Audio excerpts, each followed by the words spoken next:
Hello guys, তো welcome to my channel. তো তোমরা সবাই কেমন আছো? তো আশা করি ভালো আছো। তো আমরা সবাই চলে এসেছি সরস্বতী পূজা উপলক্ষে প্রীতিভোজ করতে আমাদের কলেজে। তো আর এখানে দেয়া হয়েছিল লাঞ্চের কুপন। তো আমরা নাম এন্ট্রি করার পর আমাদেরকে হাতে হাতে দিয়েছিল লাঞ্চের কুপন। তো তোমরা দেখতেই পাচ্ছ। তারপর আমরা সরাসরি চলে গেছিলাম লাইনে। আর লম্বা লাইন ছিল, আর দুটো লাইনে সেপারেট করেছিল, একটা বয়েজ একটা গার্লস। তারপর আমরা বোর হয়ে আজকে আমরা এসেছি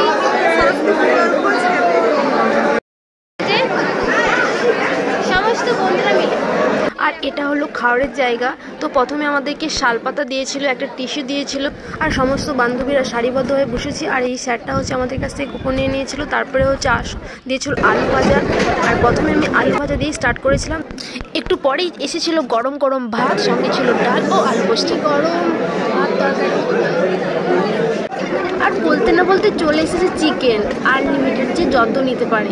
তো আমি তো 6 পিস নিয়েছি। চিকেনটা সত্যি দুর্দান্ত হয়েছিল। আর শেষ পাতে ছিল চাটনি আর পাঁপড়। আর আমার কাছে এসে মিষ্টিটা শেষ হয়ে গেছিলো। তারপরে আবার আমাকে দিয়েছিল। তো আজকের মতো বাই, আবার দেখা হচ্ছে অ্যানাদার কোনো ভিডিওতে।